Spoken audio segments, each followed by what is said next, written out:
Hey, everybody, welcome to the Successfully Unemployed Show. I am very, very excited to have you here with us learning how to become successfully unemployed. And everybody that we talk to on the Successfully Unemployed Show is we're just normal people doing everyday things, but we figure out a way to not work that job, that just over broke job, ever again with other means to make money. Now, today I have an expert on. Her name is Laura Gariepy. She has a website, Before You Go Freelance, and we're going to talk all about freelancing. And I absolutely love utilizing freelancers, and this is a great way for you to get started. This is a great way to make money. So, Laura, thank you so much for being on Successfully Unemployed Show. Thank you so much for having me. I'm so excited to be here. And I love the concept of just over broke job. It's like, it's the enemy. We want to avoid it at all costs.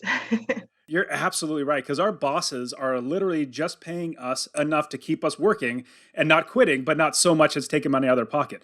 So we just got to get out of that every single way. So now, how do you make money for and provide for your family without having that just over broke job? So primarily I make my money through freelance writing. I write for small businesses and online publications. Most of my work is in the personal finance, careers, and entrepreneurship niches, but I do certainly have one-offs and really enjoy exploring other topics as well.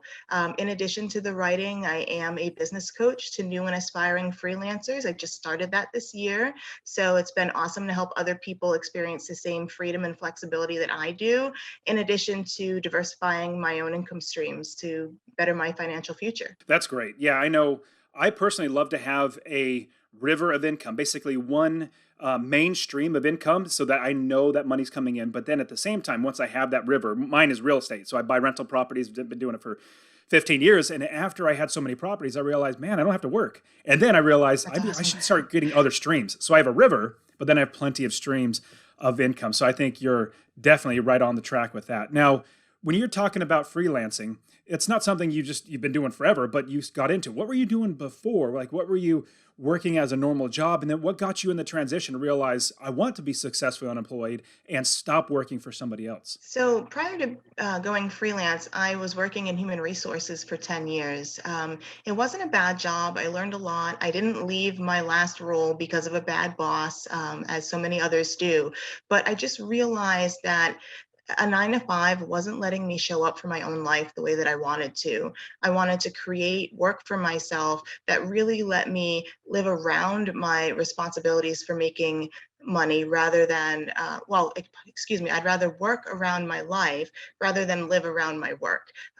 That's a big deal for me. And so when I had a family member unfortunately pass away in 2017, it kind of put a light bulb up for me that I needed to make a change. Originally, I was planning on trying to retire early. I had already started to amass some money and plan for that, but I realized that was still a decade and a half out. And how many more people would pass away before that happened? How many more important opportunities would I miss? And so I realized I couldn't put it on hold for that long. And that's why I decided to quit my job in February of 2018 to basically take some time to figure out what my next steps were. And I ultimately landed on freelance writing. So, had you been doing any writing before that? How did you get into freelance writing? I mean, I've always enjoyed writing. As a kid, I wrote poetry. I was originally a journalism major for a little while. I had written for my local newspaper. I ended up shifting gears, but I always enjoyed writing. People have told me that I was good at it. I hadn't really thought about freelance writing as a career when I quit my job. I kind of fell into it by accident. I started a blog not long after I left my job because it just seemed like, the right thing to do if you want to get into online business. Everybody and their brother had one. So I said, let me start mine. And it originally was posts chronicling my decision to quit my job. And that included the financial preparation I took to do so, which led me to unwittingly break into the personal finance space. And I just wound up developing connections within that niche, and things just kind of snowballed from there. That's terrific. Yeah. So I started my first website, Master Passive Income, where I talk and teach about real estate. And so thinking about what you just said, chronicling your leaving your job, I knew I was going to quit my job because I had enough properties, I had enough money coming in, I didn't need to work anymore, and I felt like a fraud telling people, "Hey, this is how you can do it." But I was still working a job because it's hard to leave that W-2, that stable paycheck. So on the top right-hand corner of the website, I literally had a countdown timer for the day and time that I was actually going to quit my job. And funny enough, my boss found it and he's like, "Hey, I Oh guess you're no. going to quit your job." I'm like, "Yes, I am." So just so you know, we're on the same page. So I was working for the government. It's hard for them to, fire anybody. So it worked out well. But anyways, now you took the leap into quitting your job before you really had a lot of stable income coming in. Was that nerve-wracking for you? Was that something that was easy, or would you recommend people do that same thing? I'm pretty comfortable with risk. And I knew that I also had set a framework for myself to better my chances of success. I mean, I had a tidy nest egg because I had been trying to save up to retire early. So I had cash available.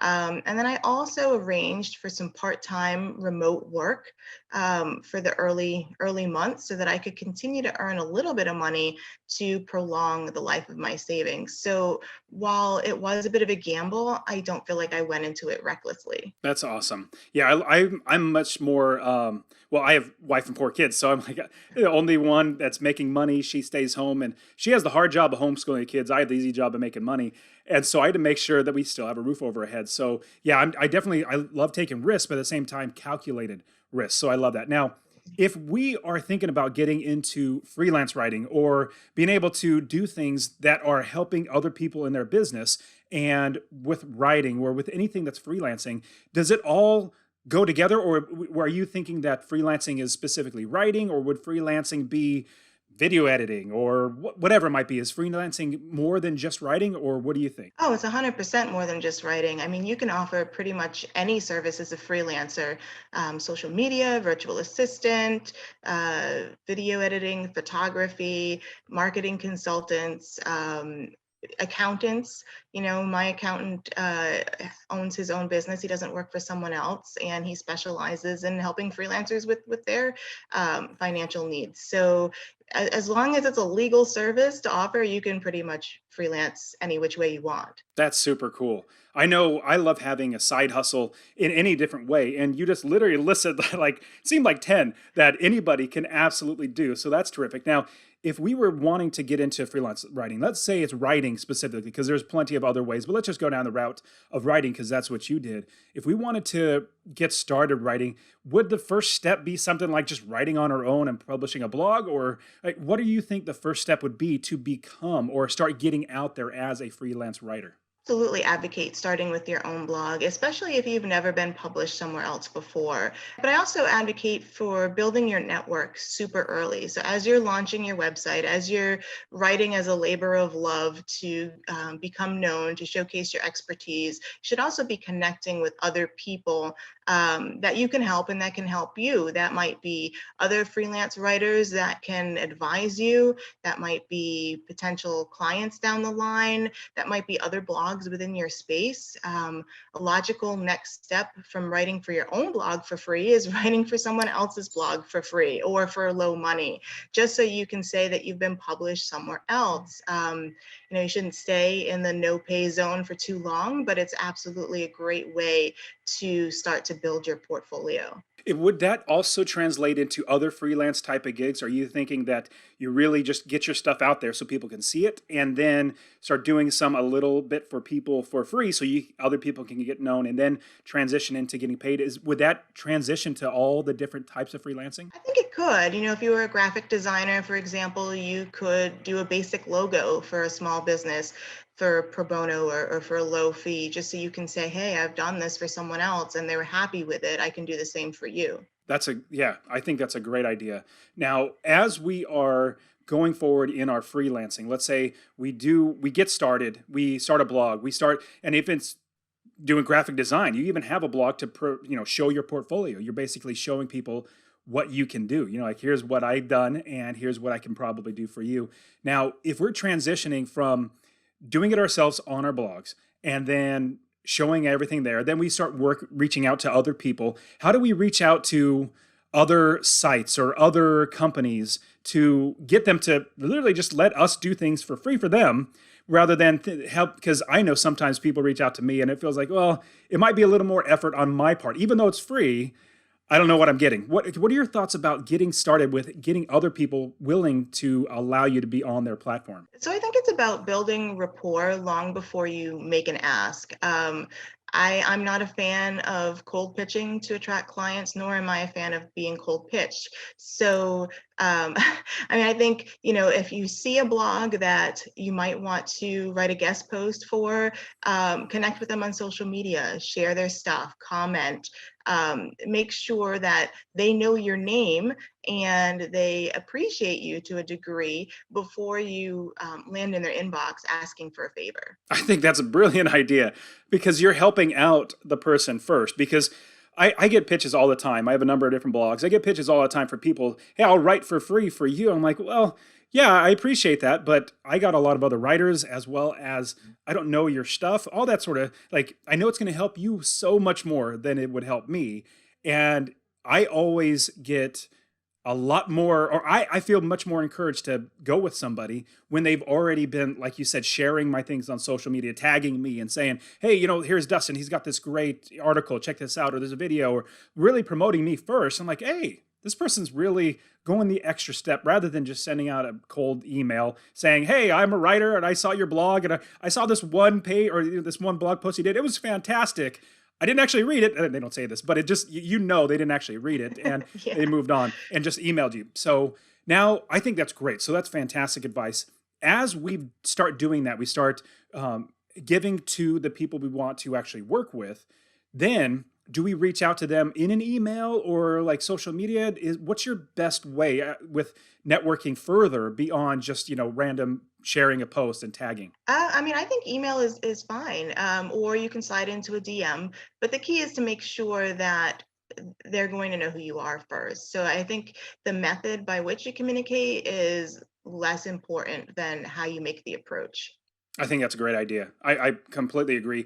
And as I already know people because they've shown their face on other places, I'm like, yeah, I'll take time to actually listen to them there rather than a cold email. Okay, so let's say we do get somebody that we start writing for them, and obviously getting into how to write, what to write, how to do it well, and make sure that people actually want to read it. That's a whole nother ball of wax. We're not going to go down that. You're going to actually have to learn that. Just like if you're going to do graphic design, you got to make sure you do that well, or podcast editing, or YouTube videos, or whatever it might be. You're going to learn that skill. But we're talking about freelancing. So once we've already got in there, we have a few blog posts, or we've written for some articles or something like that. We've already got out there.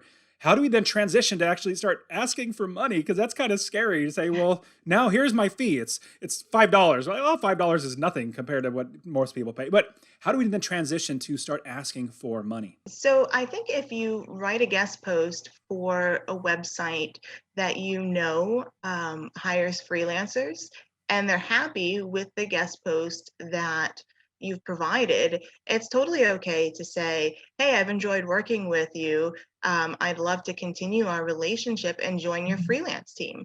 And then see what they say. The money negotiation part happens after they've agreed to even explore the idea of hiring you. That's a great point because after I've already realized that this person's valuable, that I want to continue working with them, it's so much easier for me to part with money because I'm already spending money on other things, other people writing articles, other editors, video editors, all that sort of stuff. And so if I find somebody that's valuable, then I can move forward. So I think that's a great point. So is it that we ask for a little amount of money, like $20, or like how should we structure our prices when we first get our first paid gig? Pricing is definitely a very broad topic. So there's a lot that goes into it.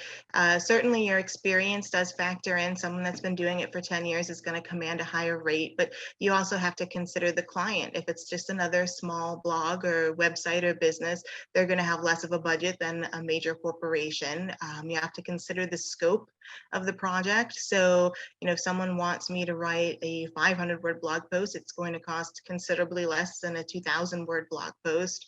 Do I need to do certain research? Do I need to interview people? If other people are involved in the project, the price goes up. So it's really hard to give pricing advice without having all the details about the situation. I've seen if you go to like to Fiverr or places like that where you try to hire freelance writers or freelance anybody, sometimes they say, well, this much or this many cents, like 5 cents per word or something like that, which that calculates out. You want 2,000 words, you just multiply it by 2,000. So is that something that you should do, or is it literally starting with a certain price that you think the market can bear or whoever your clients can be okay with? Because the question I get a lot is, well, what's your budget? I'm like, oh, I'm not going to tell you my budget. I'm going to know what you're going to charge, because I don't want to show I love negotiating. So I'm not going to literally show you my hand. Well, yeah, my budget's $200 an article. Oh, done. I'm like, what if I could have got it for $100 an article? I'm going to try that as well. So if we're going to go forward with it, obviously there's a lot of different things. I really need to nail you down on this because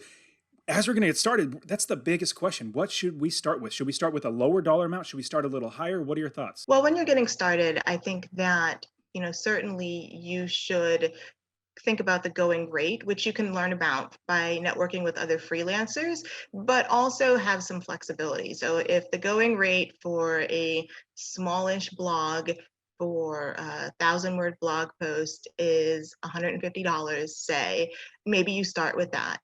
And then if the prospective client balks, maybe you have a little wiggle room considering this is your first paid gig. And then once you reach an agreement with client A, when you negotiate with client B, you ask for a little bit more than that. And you keep increasing it up to the point that the market will bear for whatever service that you're providing. That's great. And I know I have interviewed other freelance writers here on Successful Unemployed, and I also have friends that are freelance writers.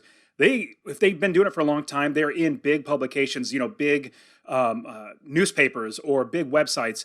They command a lot more for their time and for their money. Plus, they know how to write. They are successful in writing, and so they command a lot more. So just like everything in life, in my opinion, if you're doing sales or freelance writing or whatever it might be, the longer you're in the business, the more money you can command. So at what point do you think we should start raising our prices? Is it relatively quickly? Because I know I've always started, and a lot of people that I've talked to usually start on the very, very low end. And then after a while, you realize, man, I'm getting paid way too little for what I'm doing. How soon should we start raising our prices? Like I said, start with raising your prices with client number two. And move forward from there. You might start off writing for 5 or 10 cents a word, but as you gain experience, that can increase to 50 cents or $1 a word, depending on the publication over time.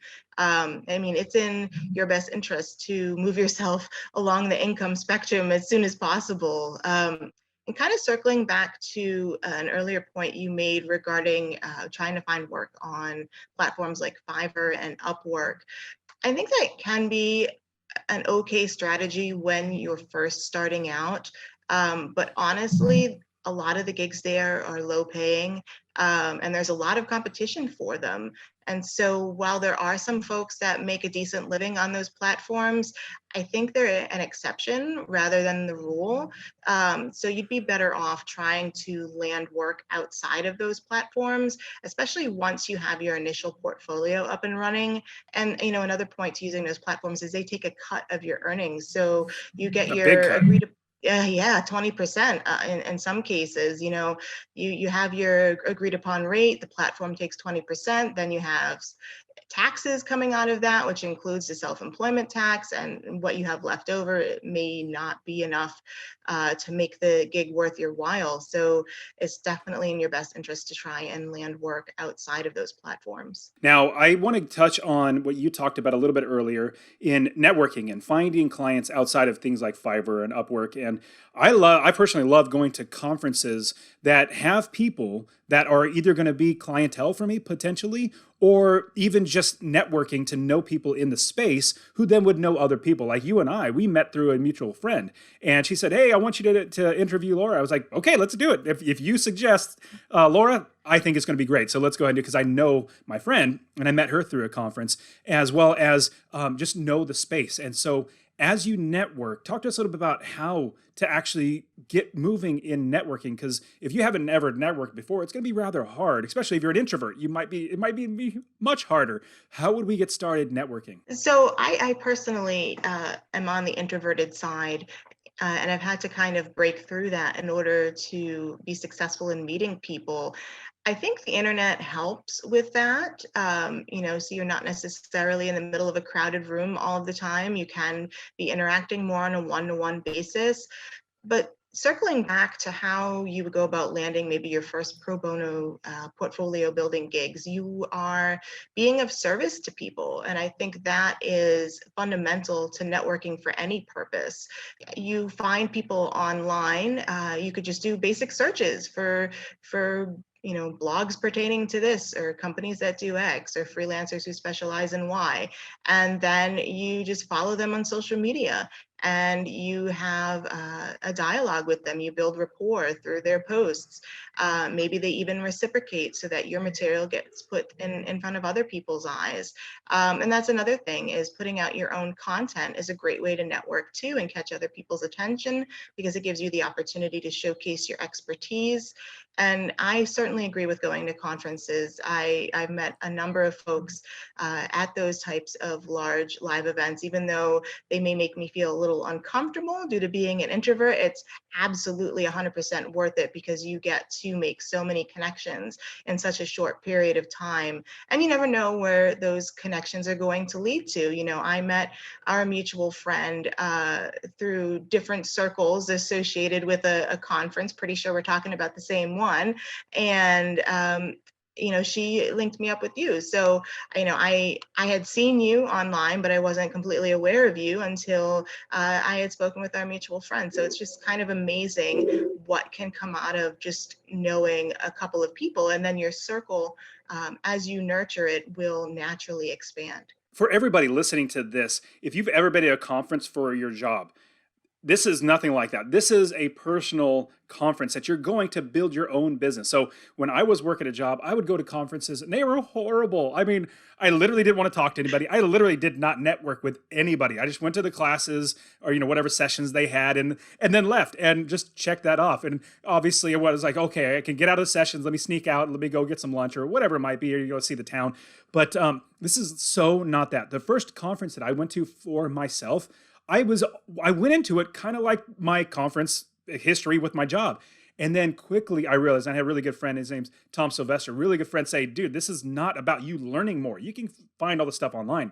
This is about you networking. This is about you finding people that are going to be, you're going to help them and they're going to help you. This is what it's all about. That was in 2017, my first conference that I went to. That changed my world, because now I have so many new friends, which is fantastic, as well as networking, as well as business. My business grows as I've networked and gone to other conferences. It's just phenomenal to do. Now, Laura, as we are starting to write, there's also the business side, running a business, of being a freelance writer. What should we be thinking about as we're creating a business? Do we need an LLC? Do we need to, what do we need to do for the business aspect of it?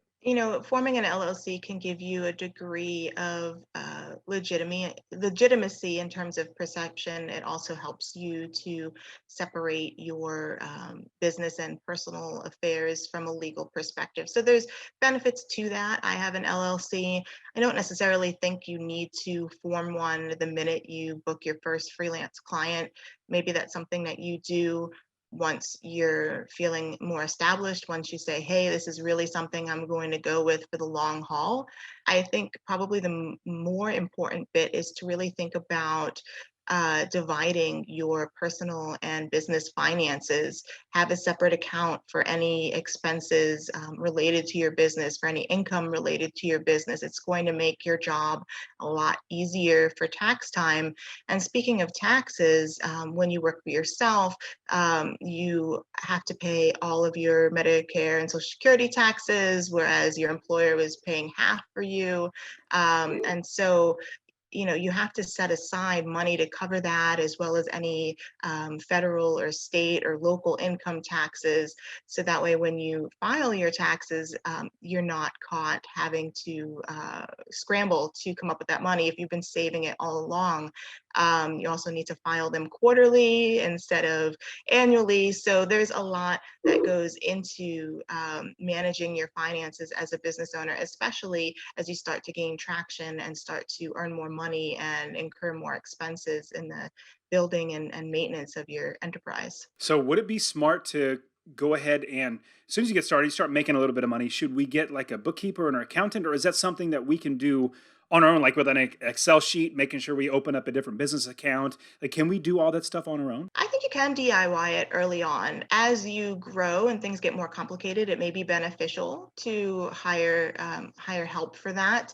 And it can also be a time savings too. I have a bookkeeper now that goes through and reconciles everything for me every month because I just don't want to do it anymore. My time is better spent focusing on growing my business and serving my clients. So you'll have to decide where that tipping point is for yourself. But at some point, I definitely think it is worthwhile to bring on professional accounting help. I personally hate accounting. I failed I was a business major, and my accounting classes, I failed the first one because I was so, I would say, bored. I didn't want to do it. I hated it. Literally, numbers go in my brain and they disappear. They like flutter away. That's just what happens in my brain. So I love hiring accountants and making them do all the work that would take them an hour, what would take me literally 2 years to do. So Yes. I'm all for that. But it's also an expense that I expect. I know it's going to come, so I plan for that. Just like taxes, you got to plan for that. So I think those are all really, really good points. Now, is there anything else in the business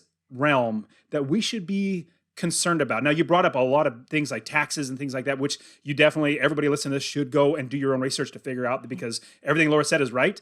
Is there anything else we might miss, or that we really need to be aware of? Well, when you own your own business, you have to wear all the hats. And I think that's just something you need to be prepared for: your own marketing, your own accounting, your own sales, your own advertising, your own HR. If you start to onboard help, whether that's as a contractor or as an employee, there are things that you need to be aware of when you do that. So I think it's just being able to see the bigger picture of what your responsibilities are, depending on what you do in your business and what you need to be doing as it expands. From there, because you touched, I want to touch on what you talked about expanding, because hopefully our businesses grow and we're not just stagnant, we're not losing money, we're making money, and then eventually we start to scale the business or try to make it bigger. Now, you and I, we only have everybody, we literally only have 24 hours in the day. And so if we're just writing or editing videos or podcasting, whatever it might be, like, we only have a certain amount of time to actually do it. At what point do we start scaling, maybe hiring people? Like, how do we then make this a bigger business that is actually able to make more money than just our time that we put in? That's going to look different for everyone. So depending on what your financial situation looks like outside of your business, you may be able to hire sooner rather than later. But I think once you're at a point where you're feeling like you're at capacity, like before you get into that burnout phase, you're going to want to consider bringing on help, and that can take a few different forms. That may mean hiring a contractor to do a one-off project for you, or that may mean bringing someone on to work for you on a longer term basis. But the key is to make the decision to expand and to enlist help before you get to a point where you're just done. And if hopefully if you're coming to that point and you're starting to feel the pinch and stress and pressure, you have income that's commensurate with that, so that you are able to hire help without additional financial worry. I definitely agree with that. I personally like to actually have plenty of income or revenue coming in before I start hiring, because I don't want to hire somebody and then not be able to pay them. That would just be the worst thing in the That world. would be I really hate that. bad. That would be really bad. Okay, so what else can we do to make sure that we're successful when we are becoming a freelancer? You need to check your motivation for going freelance in the first place. There's a lot that's great about it, but there's a lot that's unsexy about it too. When you have a job, they hand you the work and you do it, and then you go home and you're done. It's not the same when you're a freelancer or a business owner. You have to go and get the business, and your business brain never fully shuts off because it really can't. There's always something to consider. And it's a blessing and a curse, really, because if you're always thinking about it, you're always moving it forward. But if you're always thinking about it, you're never fully relaxed. So I think you need to understand everything that goes into it before you make a commitment. And I know it's hard to fully grasp it until you're in it to a degree, but you need to figure out why you want to go that route to begin with. If you just have a bad boss, maybe you just need to change jobs. Maybe starting a business isn't the right thing for you. But if you crave freedom or a lifestyle that you can't achieve through while having a traditional employment arrangement, then you're more likely to be invested in making your business succeed. You have to be driven by something greater than, oh, I think I'm just going to go try this business thing out. Your motivation has to be aligned. Otherwise, you could have all the knowledge in the world and it wouldn't make a difference if you're not motivated to do it every day. I think it's a great point. And a great thing also about freelancing, though, on top of that, is there's not a lot of money outlaid. It's not like you're starting a huge brick and mortar business and have to get inventory and leases and all that sort of stuff. You can literally try it out. And if it doesn't work out, you're like, you know what? Okay, I understand that didn't work out well for me. There's something else. And so that's why I love having something like a side hustle, something that I have my main gig, but I have a way to figure out if I want to continue on in this business. Now, what's interesting, and you touched on this, I used to work 40 plus hours a week for my job, maybe 40, 50 hours a week for my job. I quit that, and my goal was to quit. Goal was to quit my just over broke job. Now I work 80, 90, 100 hours for myself, but I'm so much more happy. I get paid for the value that I bring as opposed to my hour that I put in. And my value exponentially grows as I build that business rather than building somebody else's business. So you have to understand that when you're going into business, it's going to happen. You're going to work more because like you said, Laura, you're going to wear every single hat until you can hire some people. So Laura, you gave us some great advice. Now, there's a rapid fire round for some great questions. Hopefully, they're really quick off the top of your head. Now, if you want to take longer to explain your answer, don't worry. It's not like you have to be really fast. So you give us so much great advice. Now, I want you to think back to your younger self. What advice, it could be business or a life, and 18, 19 years old, just younger self, what kind of advice would you give yourself now that you're older, you have businesses and all that stuff?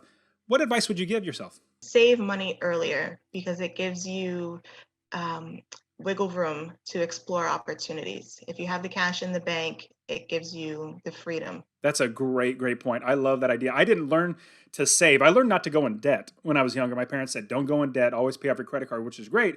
They never taught me how to save. Then I got married, and my wife's a saver, which, praise the Lord, she's fantastic. I make the money, she saves it. We don't spend very much, which is good. I like that. So I could buy more properties, more rental properties with that. Okay, now from there, if somebody, other than just getting started, because usually that's the first thing is people say, oh, just get started. But if you're going to give anybody some more advice, because you've given us lots of great advice, any other advice other than getting started, what should somebody think about in their desire to become a freelancer?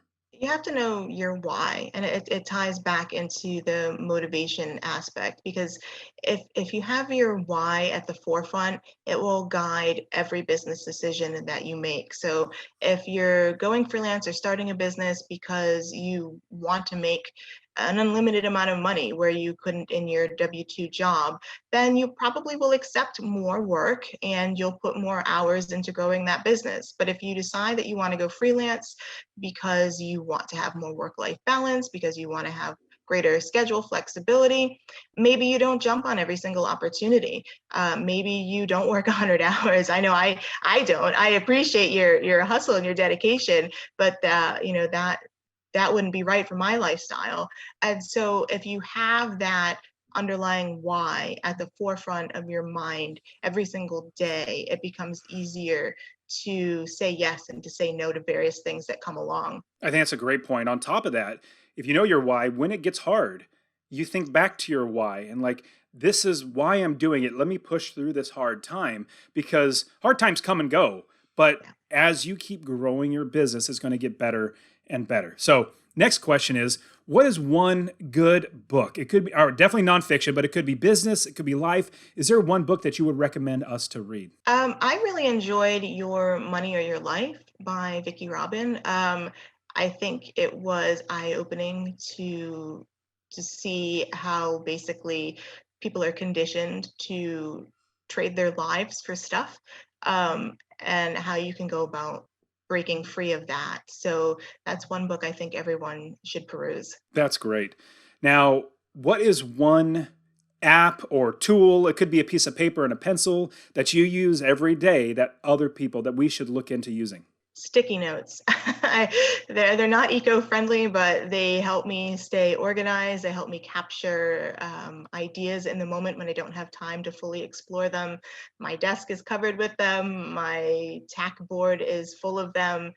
I swear by them. I'm definitely more of an analog person when it comes to keeping myself organized. I love it. And honestly, you're the first person that I've interviewed that has said sticky notes. Other people have said like a regular, sheet of a tablet, piece of paper that you can, bring the pages over and just keep writing notes. So I love that idea. Plus, I know personally, as I literally write it with my hand, I remember it better rather than just Yes. typing it in like Evernote or something. I don't remember those. They're literally gone. But if I write it on a sticky note, I remember it.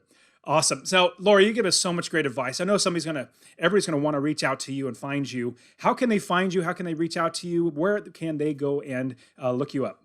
Sure. So my website is beforeyougofreelance.com. You can email me at laura@everydaybythelake.com. That's my main business LLC email address. And I'm also super active on Twitter. So I would love to connect with you there. I'm at Everyday Lake. That's awesome. Honestly, Twitter is one thing I literally have never learned. I don't know how to use it. It's just confusing to me. I know it's just typing in text, like letters, but I'm like, my goodness, it's a whole different ball of wax. Totally different than Facebook and Twitter, or sorry, Facebook and Instagram. Totally different, but that's awesome. Everybody, check her out, Laura.